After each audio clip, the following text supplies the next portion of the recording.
Hello. My topic right now is trust your gut. Trust your gut, trust your gut, trust your gut. So, wanting to talk about trusting your gut, trusting your instincts. For people that might have religious beliefs, that might be trusting the Holy Spirit or your guidance.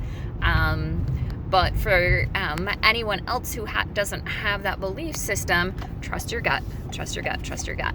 So, what I'm going to encourage you to do is try and get in touch with your gut, first of all, because we have been conditioned to not trust our gut, to not be aware of it, to not notice it, and if we do notice it, to suppress it and push it down and listen to the status quo. Listen to either what you're told by people who you love very much, people who have been in your lives. We're especially susceptible to family, especially parents or older siblings or older cousins, people who have grandparents, people who have been in our lives our entire lives.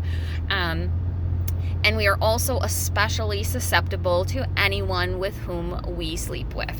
And so knowing that those two places are places where we are extremely susceptible to impression.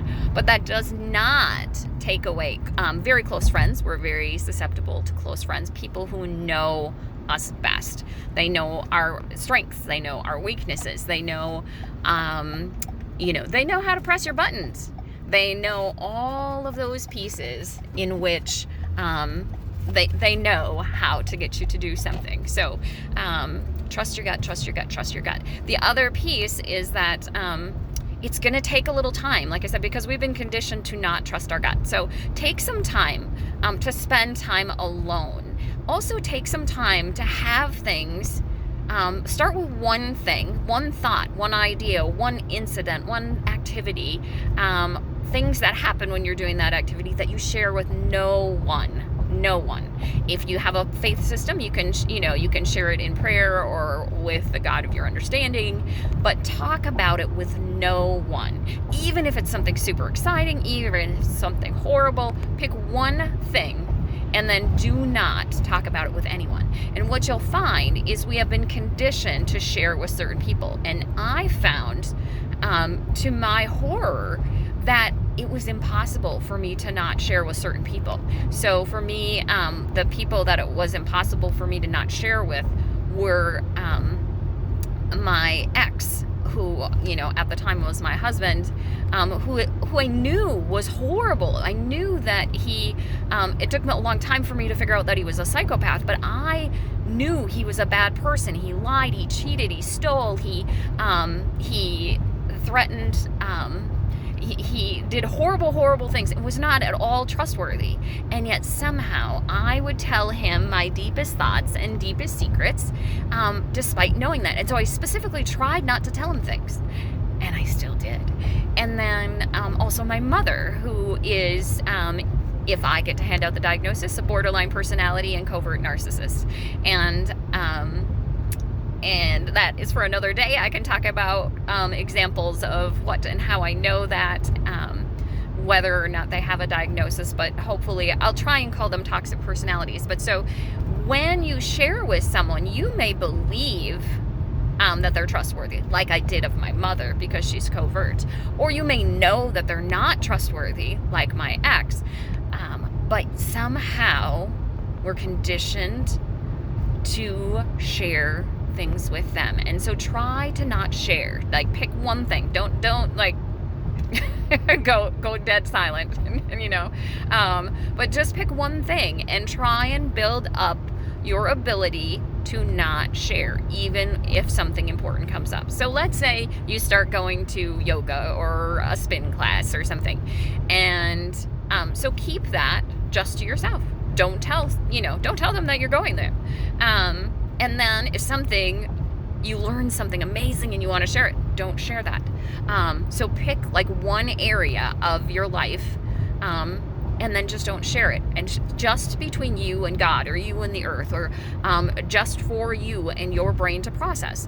And what that does is that gives you a pristine area in which you can be uninfluenced.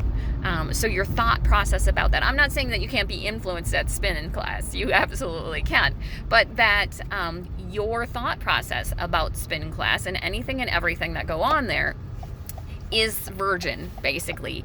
It is pure, and it is not manipulated by anyone else. All of your thought processes about that are your own, and that is the beginning of trusting your gut. So finding those pieces and just trusting. And like I said, you may find, so after I fled my ex, I, unbeknownst to myself, got involved with another a narcissist / psychopath, I believe, and had no intention of getting into another relationship for 10 years, and somehow ended up in a relationship very quickly with someone that I had known before but had absolutely no interest in. And I can describe some things that I learned through that process and at another time, but just that that those things can happen, and the same occurred with him. Now he started doing some very, very strange things, and came to find out that he knew not only my ex but my ex's whole family, and considering my ex had made many different death threats and said that he would have me killed or would kill me, and the police would never find out that he was behind it, was concerning that this guy knew my ex and his entire family, and knew a lot about them and all of their friends. He actually was friends with all their friends, and so that part was concerning. But so somehow I end up in this relationship in which I had no intention of being in a relationship.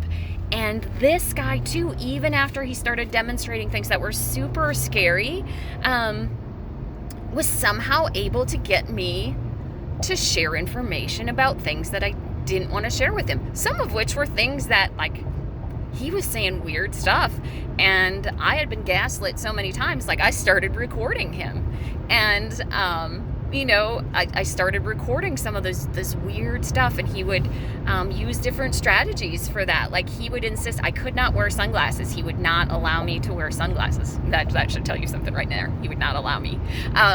He insisted that I had to, look him in the eye. And that was part of the not being able to wear sunglasses.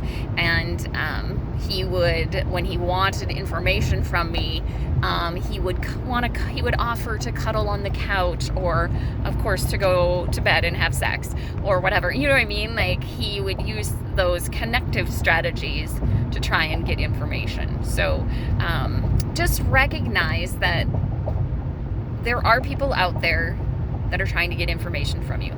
They're also trying to put information into you. So they want you to be impressionable. They want you to believe what they believe. And so you just need that time. You need time away from everyone and everything, just you and the earth, to be able to have pure thoughts. And so if you can start in one area, just one small area, and have, whatever that area be, not be impressionable by anyone else, that your thoughts regarding it are entirely pure. And then you can expand from there, and that will help you to recognize how impressionable we are, and will also give you some autonomy. And then that'll also help you to understand when people are trying to distort reality. And so you will find that I will talk about lies are a distortion of reality. Lies are a distortion of reality. And so when people lie to us, they are either intentionally or unintentionally trying to distort reality. And you might say, well, yeah, they're intentionally distorting reality because they don't want to get caught, they don't want to get in trouble. It's more than that. And so sometimes, like, small children will lie to try and not get into trouble. And in that case, that it may just be that they're trying to not get out of trouble. And so they also are then, we're conditioning them, or we can condition them at that point to lie if you punish them for telling the truth. So be careful about that as well if you work with young children. But just work on trusting your gut gut, trusting your gut that is not influenced by anyone else. And you may think, hey, I'm a very independent thinker and I am not influenced by anyone. Or I understand I'm influenced a little bit, but really I am not influenced by people. I make my own decisions. I will tell you 100% that is what I believed while I was under the control and manipulation of my mother and my ex. And they enjoyed actually doing that simultaneously, that they would both control me. So if you think you absolutely are not, or that, the impact is minimal, I am going to call out to you and ask you to even be more mindful and to be more careful and to take an honest inventory, because more than likely, if you believe that, you are even more under control than other people who don't. Because again, that's what makes us most susceptible, is when we think that we're not. So the people who think that they cannot be victims of identity theft are the people who are more susceptible. If they think, oh, I know so much, I can't be a victim of identity theft, the research actually shows that they're more susceptible because they believe that that's not an option. So please don't let that be true for you. This is so important. More important than identity theft is to take care of you, to understand influence and conditioning and how we've been influenced and conditioned to not trust our gut. So please trust your gut. You're gonna start and you're gonna make some mistakes, and that's okay. And you're gonna go to different places.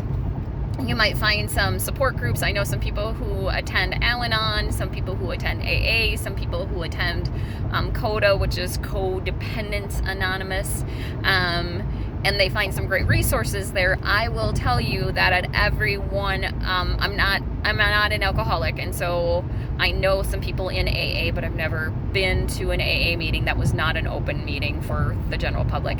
But in all of those meetings, in all of those places, I have encountered narcissists, psychopaths, borderlines.